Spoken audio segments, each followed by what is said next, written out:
In this video, we will be learning about prepositions of time. We may use prepositions of time to talk about the chronological order of events. There are a number of prepositions of time, but let's first take a look at the preposition at. Let's take a look at the example sentence on the screen. In the first sentence, the preposition at is used before 1 p.m. This preposition is used with exact points in time, as well as before holidays and festivals, such as Christmas, like the second example. The next preposition of time we will talk about is on. Let's take a look at an example sentence. The preposition of time on comes before the date 10th March.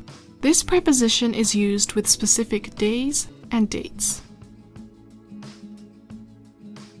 Another preposition of time we often use is in.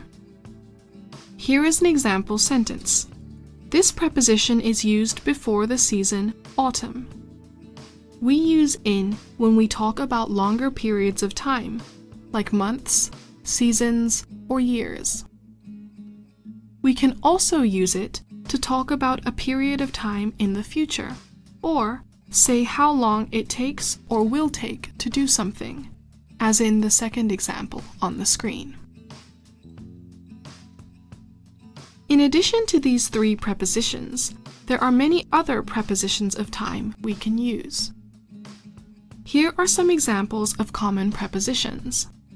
Before and after tell us when one event happens relative to another event. From and to tell us the duration of an event, for example, from 9 p.m. to 10 p.m. Between and serve a similar purpose. Since and for are often used with the present perfect tense to talk about something that started in the past and has continued up to the present. Since is used to talk about the time when something started, for example, since 1991, while for is used to describe the length of time it has continued for example, for 30 years. When we use over as a preposition of time, it means during, for example, over dinner. Throughout means from the beginning until the end of a period of time or an event. So if we say throughout the year, this means that something takes place from the beginning until the end of the year. Now let's take a look at some other prepositions and prepositional phrases. The preposition by means not later than. Here is an example sentence that uses it. This sentence means that Pam will be home no later than noon. Let's take a look at another preposition, until. In the example on the screen, until is used to show how long a situation continues for. Therefore, this sentence means that Pam will not be back home earlier than noon. Here are two prepositional phrases of time which are easy to mix up.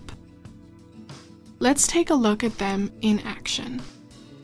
The train arrived on time. The prepositional phrase on time means that the train was not late. However, this phrase is different in meaning to in time. The sentence, "We arrived in time to catch our train," means that the people mentioned in the sentence arrived at the train station early enough to catch their train. Let's take a look at some other prepositional phrases. These ones describe the end of something. Let's take a look at the prepositional phrase at the end.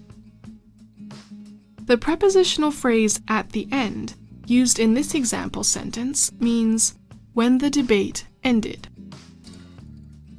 Now let's take a look at another example. In the end, no one was injured.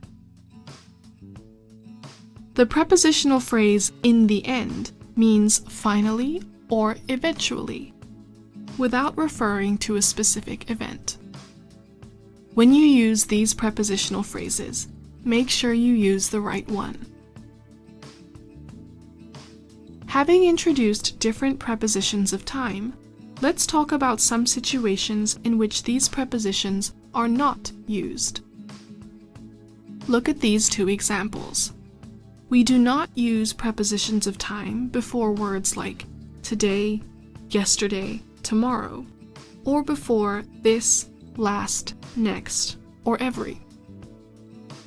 The first sentence, "We'll have a picnic on this Sunday," is incorrect.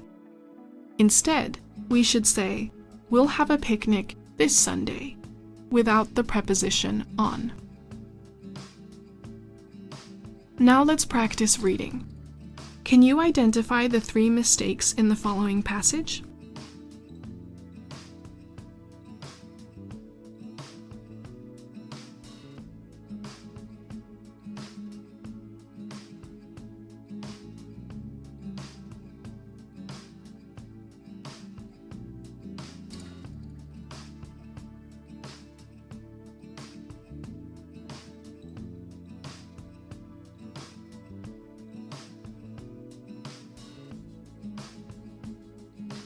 Here are the answers.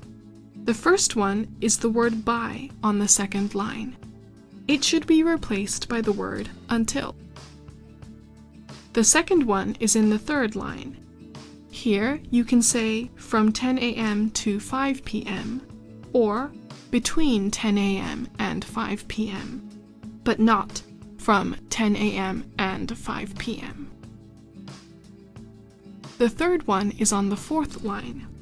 The preposition on is not needed before every day and should be removed.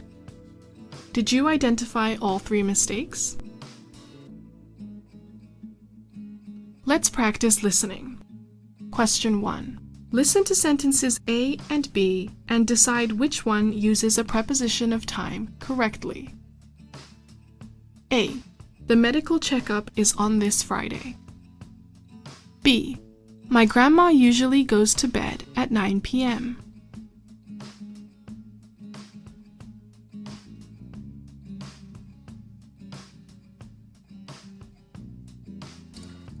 The answer is B.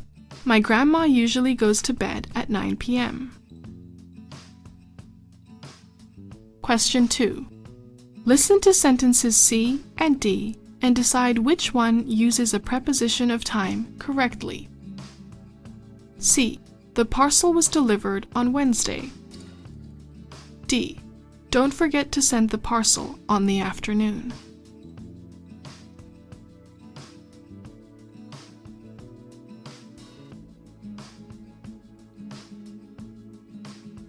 The answer is C. The parcel was delivered on Wednesday.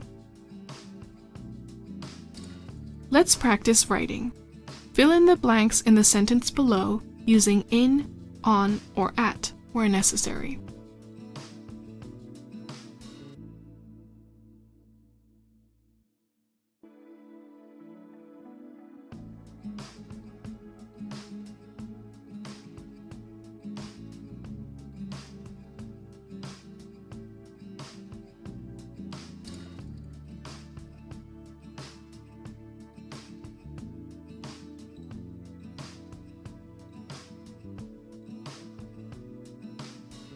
The answers are now shown on the screen.